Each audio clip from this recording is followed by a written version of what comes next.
Assalamualaikum warahmatullahi wabarakatuh. Innal hamdalillah nahmaduhu wa nasta'inuhu wa nastahdihi wa nastaghfiruh wa natubu ilayhi wa natawakkalu alayhi wa na'udzu billahi min shururi anfusina wa sayyiati a'malina may yahdihillahu fala mudilla lahu wa may yudlil fala hadiya lahu. Allahumma salli wa sallim wa barik ala Muhammad wa ala ali Muhammad kama sallaita wa sallamta wa barakta ala Ibrahim wa ala ali Ibrahim fil alamin innaka Hamidum Majid. Amma ba'd. Muslim-muslimat rahmati dan dikasihi sekalian, kembali kita pada ayat 67 dan 68 dari surah Yusuf. Tolong buka muka surat 599, 600, 601 dari tafsir Ibn Katsir, jilid yang keempat. A'udzubillahi minasyaitonir rajim. Wa qala ya baniya la tadkhulu min babin wahidin wadkhulu min abwabin mutafarriqah. Wama ughni ankum minallahi min syai'. Inil hukmu illa lillah. عليه توكلت وعليه فليتوكل المتوكلون ولما دخلوا من حيث أمرهم أبوهم ما كان يغني عنهم من الله من شيء إلا حاجة في نفس يعقوب قضاها وإنه لذو علم لما علمناه ولكن أكثر الناس لا يعلمون. صدق الله العظيم. Dan aku berkata, wahai anak-anakku, janganlah kamu bersama-sama masuk dari satu pintu gerbang, dan masuklah dari pintu-pintu gerbang yang berbeza. Namun demikian aku tidak dapat melepaskan kamu walau sedikit pun dari takdir Allah SWT. Keputusan menetapkan satu hanyalah Allah. Kepadanya aku bertawakal, dan hendaklah kepadanya sahaja orang-orang yang bertawakal menyerah diri. Dan tak kala mereka masuk menurut apa yang diperintahkan ayah mereka, maka cara yang mereka lakukan itu tidaklah melepaskan mereka sedikit pun dari takdir Allah. Akan tapi itu hanya satu keinginan dalam diri Yaqub yang telah ditetapkannya. Dan sungguhnya dia mempunyai pengetahuan kerana kami telah mengajarkan kepadanya. Akan tapi kebanyakan manusia tidak mengetahuinya. Antara persoalan yang timbulkan, bagi contohnya dalam Ta'wilatul Quran oleh Imam Abu Mansur Al-Maturidi, kenapa pada kali pertama mereka pergi, Nabi Yaqub tidak menyusun strategi seperti itu, iaitu menyuruh mereka untuk masuk di pintu yang berbeza-beza? Jawapannya, kerana mereka sendiri telah pun pulang beritahu si ayah mereka mendapat layanan yang sempurna daripada penguasa Mesir, Nabi Yusuf tu. Jadi apa yang logik itu, bila mereka telah mendapat kedudukan, maklumlah menjadi orang karib kepada orang berkedudukan ni merupakan satu makam, satu kedudukan yang dipandang oleh orang lain dengan penuh rasa hasad.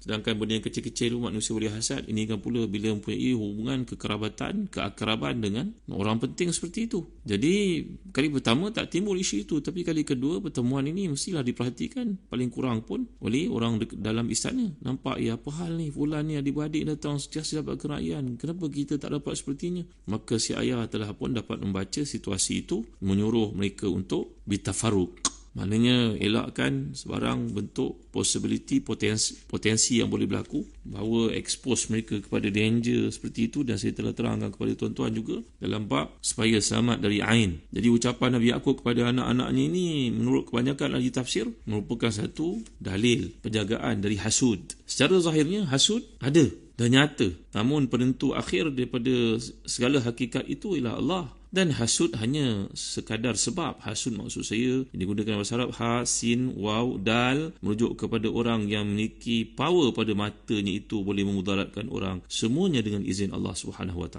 Sebab itu Nabi pernah mengatakan al-ainu haqqun, al-ainu haqq, bahawa pandangan yang mudaratkan itu benda yang boleh berlaku, benar-benar boleh berlaku. Jadi hasud ni boleh memiliki impact yang nyata bagi manusia. Saya telah terangkan dalam tafsir An-Nasafi, Imam An-Nasafi bahkan mengatakan orang yang memiliki ain hasidah ini, yang hasud ini, boleh menyebabkan orang masuk ke dalam kubur dan boleh menyebabkan seekor unta masuk dalam periuk untuk dimasak. Maksudnya pernah berlaku dalam kes yang dirujuk. Unta ini kerap beranak, maka orang yang memiliki mata yang memudaratkan ini melihat, amboi, cantiknya unta ini, gemuknya dia, sihatnya dia, suburnya dia, produktifnya dia. Kata-kata seperti itu tidak diserangi dengan kita kalau melihat sesuatu yang mengagumkan, lihat rumah orang ke, kereta orang ke, hendak kita ucapkan seperti yang diajar oleh Allah dalam surah Al-Kahfi. Sebutlah Masya Allah la quwata illa billah, in tarani ana aqalla minka mala wa walada. Ucapkan Masya Allah la quwata illa billah, semua itu daripada Allah. Ataupun diajar juga untuk menyebutkan Tabarakallahu ahsanul khaliqin, Tabarakallahu ahsanul khaliqin, Allahumma barik fih, Allah, Alhamdulillah nak, kau balik beritahu ayah keurusan periksaanmu cemerlang sekali. Maha suci Allah, maha berkat, semuanya keberkatan Allah yang berikan, yang jadikan. Ya Allah, berkatilah anak aku pada kejayaannya. Macam tu kena ucapkan. Atau sekurang-kurangnya Masya Allah, la quwwata illa billah, Alhamdulillah. Jangan terus kita muji amboi. Kerana penjelasan para ulama seperti disebut oleh Imam Ibn Hajar dalam Fathul Bari, kata-kata seperti ini dia umpama kilat. Kilat itu adalah datang dari iblis yang duduk bertapa dekat seseorang. Berbezalah skala kekuatannya. Maka bila seorang mengatakan amboi, aduhai, cantik, wah, kata-kata itu ibarat kilat akan pergi untuk apa ini panggil, kilat yang laju seperti halilintar. Ini akan kena pada orang yang ditujunya itu dan boleh memudaratkan. Banyaklah cerita pelik tuan-tuan kalau kita baca dalam perkara semikian. Kerana Nabi SAW telah menyatakan al-ainu haqq. Maka orang yang demikian adalah rawatannya. InsyaAllah ada masa nanti kita akan rujuk dalam ayat yang lain. Sebab itu doa Nabi kepada cucu baginda SAW, dan dianjurkan kepada kita untuk baca kepada anak-anak kita yang masih kecil, yang belum pandai untuk berdoa Bismillahirrahmanirrahim, la yadhurru ma'a ismihi syai'un fil ardi wala fis sama' wa huwas samiul alim. Tak ada kala keluar dari rumah, bayi yang baru lahir umpamanya, hendaklah kita berdoa. Kalau lelaki, wa'idzuka bi kalimatillahi tammah min kulli syaitanin wa hammah wa min kulli ainin lammah. Kalau perempuan, wa'izuki bi kalimatillahi tammah min kulli syaitanin wa hama wa min kulli lama. Aku melindungimu dengan nama Allah, kalimah-kalimahnya yang sempurna dari setiap godaan syaitan, binatang, haiwan, makhluk. Ni orang Melayu panggil hama. Bukan hama kereta tuan-tuan, HUMMER, bukan. Ni hama, HAMA. Ini kuman barangkali atau virus yang kita tak nampak, yang boleh menyebabkan penyakit. Wa min kulli ainin lamah. Dan dari semua mata yang boleh membahayakan. Ataupun wa'idzuka bi kalimatillahi tammah min syarri kulli ma khalaq. Ya Allah, aku mohon perlindungan untuk puteraku ini, puteriku ini, anakku ini, anak-anakku ini, daripada segala yang dijadikan. Baik, mengapa Allah SWT menyebut dalam ayat ini suruhan itu supaya abwab mutafarriqah? Lihat ayat, la tadkhulu min babin wahid wadkhulu min abwabin mutafarriqah. Masuk dari pintu yang berbeza-beza. Kenapa tak digunakan muta'addidah di sini? Ada beza rupanya tuan-tuan antara muta'addidah dengan mutafarriqah. Apakah bezanya?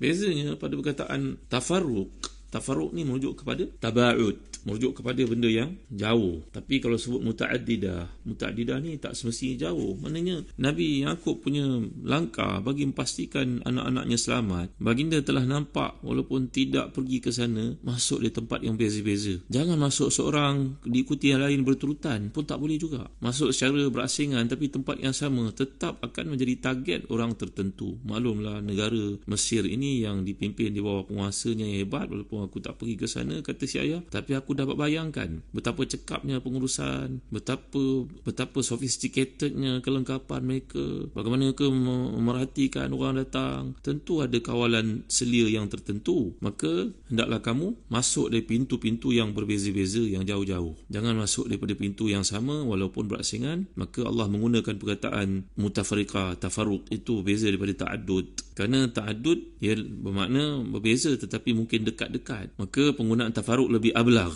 fi husuli muradihi, kata al-Imam Ibn Arafah. Maka tafarruq lebih sesuai, lebih tepat penggunaannya bagi merujuk kepada bila anak-anak itu sampai 11 orang itu masuk dari pintu yang beza-beza. Kata mereka ada 4 pintu, seorang masuk pintu ni, yang lain masuk pintu lain, yang nombor 3 masuk pintu 1 balik semula, selepas itu berapa waktu yang lama. Ini bagi memastikan tak ada orang melihat dan cam mereka, nampak mereka daripada awal tu dapat kedudukan, dapat kemuliaan, kerajaan oleh penguasa negara Mesir iaitu Nabi Yusuf. Ini adalah tujuannya tak lain tak bukan untuk keselamatan mereka.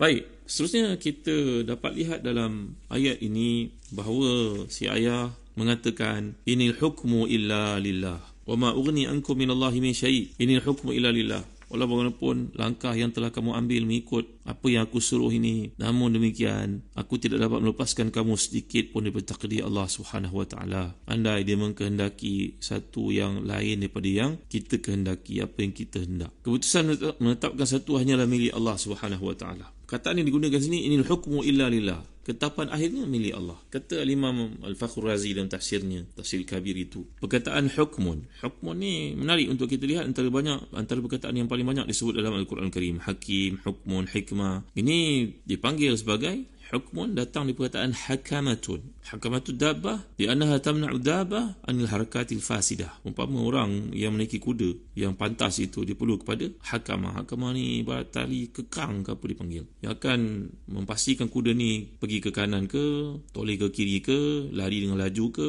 Maka kawalan kepada kuda ni dipanggil sebagai hakamatun. Begitu juga unta, begitu juga kenderaan zaman dahulu, himar atau keldai mereka naiki, bagal ke. Tapi sekarang hakamatun tu steering kereta lah. Jadi perkataan hukmun ni merujuk kepada satu ketetapan yang mana kalau diibaratkan tali kekang ataupun steering kereta ni tadi, maka dia menentukan hal tujuh. Maka hukmun ini milik Allah SWT, maka apa yang Allah kehendaki itu yang berlaku. Tengok, inilah dia bahasa Arab. Jazrul kalimah ni berasal daripada perkataan ha, kaf dengan mim, datang perkataan hakamatun, dan seperti yang telah terangkan tadi bahawa fabayyana ta'ala anna al-hukma bihadha tafsir laisa illa lillahi subhanahu wa ta'ala wa dhalika yadullu ala anna jami' al-mumkinat mustanidatun ila qada'ihi wa qadarihi wa masyiatihi wa hikamihi amma bighairi wasitatin wa imma bi wisatatin. Jadi segala perkara itu yang kita rancang, ia mungkin berlaku seperti mana kita nak, dan mungkin berlaku sebaliknya daripada apa yang kita fikirkan, tapi yang Allah tetapkan selain daripada itu. Maka inilah yang dikehendaki oleh Allah SWT. Dalam kata-kata Nabi Yaqub dapat kita lihat mengajar satu kesedaran berakidah, fiqhut tadayyun yang penting. Jadi tuan-tuan dimuliakan sekalian, ini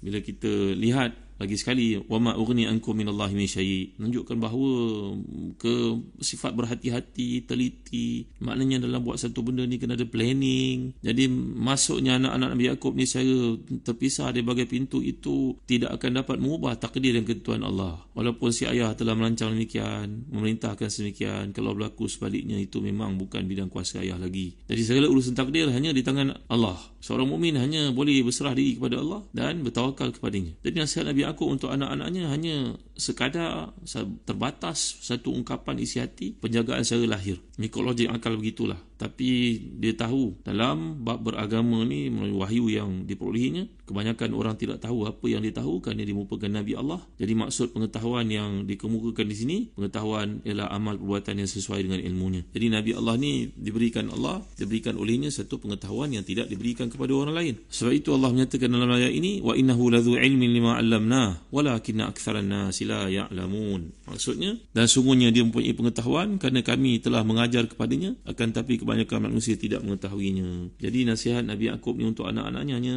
sekadar ataupun terbatas satu ungkapan perancangan yang dilihat dari sudut logik, tetapi baginda sedia maklum dengan wahyu yang diterimanya sentiasa daripada Allah SWT bahawa kita merancang selebihnya serah kepada Allah SWT. Inilah yang dimaksudkan sebagai amal perbuatan sesuai dengan ilmunya. Jadi tindakan, plan of action, tindak tanduk, langkah yang diambil, semua itu merupakan daripada ilmu yang dia ada sebagai manusia yang sifatnya terbatas. Jadi selebihnya selepas itu dia berserah kepada Allah SWT.